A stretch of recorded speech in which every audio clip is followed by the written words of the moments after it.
do të vazhdoj business as usual, si që thonë? Po, unë nuk mendoj që dëmton pozicionin e BE-s, sepse BE-ja nuk është palë në dialog, është ndërmjetësues. Në fakt, kjo i jep argumente Kosovës për të forcuar atë argumentin që ka pasur në të kaluarën se BE-ja nuk është e drejtë dhe nuk është e balancuar në qasje, sepse ndonse masat nuk kanë të bëjnë formalisht me dialogun, Kosova është palë ndëshkuar për shkak të trazirave që kishin ndodhur së pari në maj e pastaj edhe në shtator të vitit 2023, ndërkohë që edhe pse nuk ka ndërmarrë masa ndaj kryesve të dhunës, Serbia nuk është ndëshkuar fare. Dhe kjo është ajo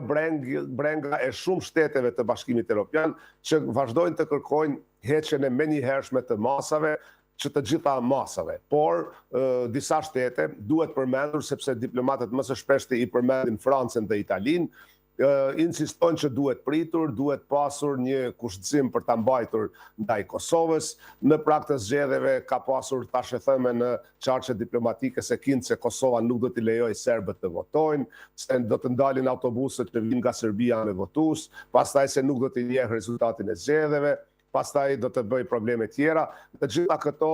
mbahen tash si një arsyetim për të mos dhënë pëlqimin e plotë për heqjen e masave, ndërkohë që Kosova po pëson për shkak të këtyre masave, sidomos tash kur janë ndalur ndihmat amerikane sepse është zhbër USAID në tërë botën, e Kosova ka qenë përfituese e madhe e ndihmave amerikane përmes këtij programi të zhvillimit dhe Kosova vërtet ka nevojë. Por, në fakt, ajo që është problematike është se Komisioni Evropian, kur ka vendosur masa, nuk ka pasur një votim formal të vendeve anëtare për të vendosur ato masa. I ka vendosur Komisioni Evropian, i ka shtuar, ato nuk janë edhe të kufizuara më, janë shumë gjithëpërfshirëse, nuk kanë afat, nuk janë transparente, nuk ka një vendim formal me listë se cilat janë ato masa dhe nuk ka as kushte të qarta se sipas të cilave ato duhet të hiqen. Nëse procedura ka qenë që duhet të hiqen me propozimin e përfaqësuesit të lartë, ekziston një propozim i përfaqësuesit të lartë për heqjen e tyre, me konstatimin se Kosova i ka përmbushur të gjitha obligimet, me konstatimin se heqja do të ndihmonte procesin e dialogut. Përfaqësuesja e tashme e politikës së jashtme dhe të sigurisë nuk e ka ndryshuar qëndrimin që kishte shprehur Borrell, prandaj është, pos që është pa drejt, është edhe pa kuptim pse masat nuk po hiqen. Mirë, derisa masat s'po hiqen, ne e kemi parë po ashtu se ne mund të kemi pra një qeveri shumë shpejt, po me dhe presidentën e poshtë një intervist më herët, që ankoj për masa dhe thoshte se mund të kishim edhe masa tjera nga SBA-ja, po mos ishte roli i saj, pra po flasim një periudhë ku spekulohet shumë çka për masat, për raportet tona me ndërkombëtarët, ndërkohë që në të njëjtën kohë Kosova është njohur nga Kenya, është njohur nga Sudani dhe ka pasur një takim me presidentin e përkohshëm sirian, si që kemi parë të presidentës në Turqi. Roli i Turqisë po shtohet, Augustin, çdo ditë më shumë pra në forcimin e subjektivitetit të Kosovës. A mund të jetë kjo një gjysmë alarmi për vetë Bashkimin Evropian se Kosova natyrisht do të kërkoj aleanca të reja, apo thjesht Kosova nuk ka këtë karrot, le të themi? A ka diçka për të komentuar në këtë raport? Jo, nuk do të ketë kurfar shqetësimi për këtë në Bashkimin Evropian. Fundit shumica e madhe e Bashkimit Evropian i gëzohet njohjeve që vinë për Kosovën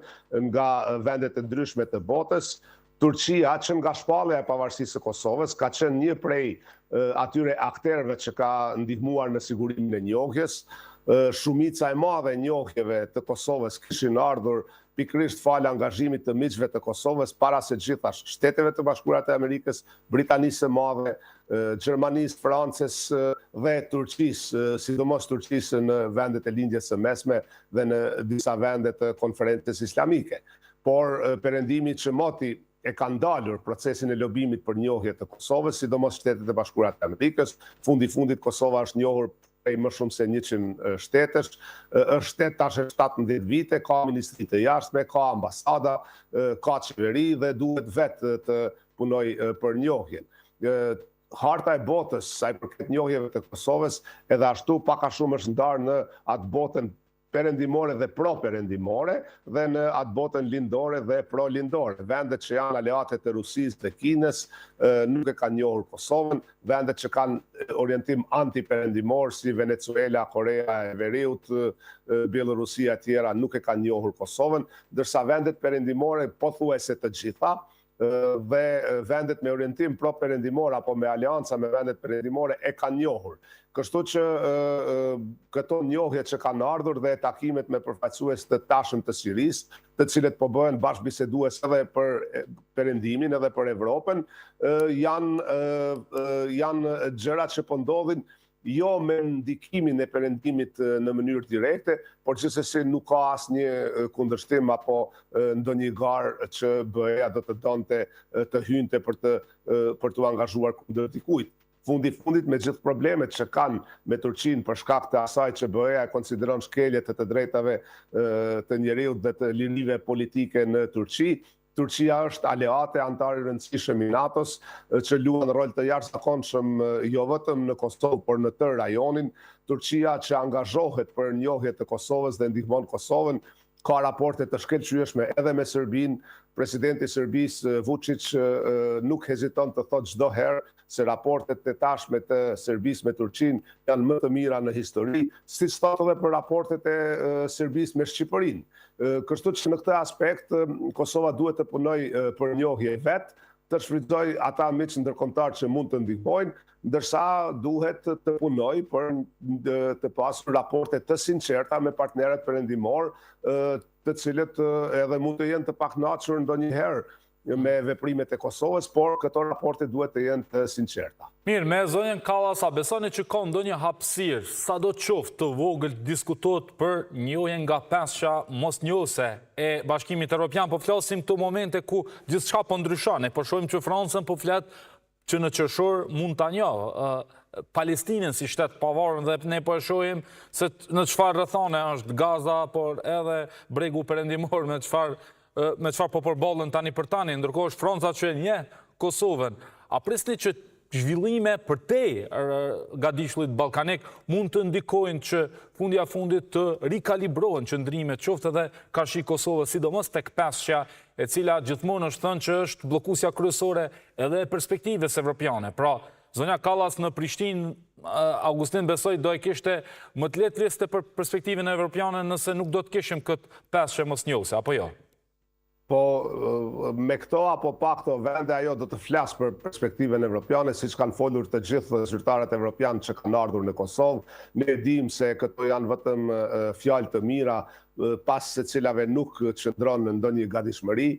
nuk pres që ajo të ketë ndikim direkt tek 5 vendet anëtare, por ajo që mund ta bëj si shef e diplomacisë evropiane është që të flasë në emër të shumicës më shpesh se sa në emër të pakicës, sepse përshtypja nganjëherë në BE është se shumica nuk e ka njohur dhe pakica e ka njohur Kosovën, ndërkohë që janë vetëm 5 vende që nuk e kanë njohur dhe janë 22 që e kanë njohur. Prandaj ky balancë duhet të shfaqet dhe të duket edhe në sjelljen e strukturave të Bashkimit Evropian. Sa i përket perspektivës evropiane,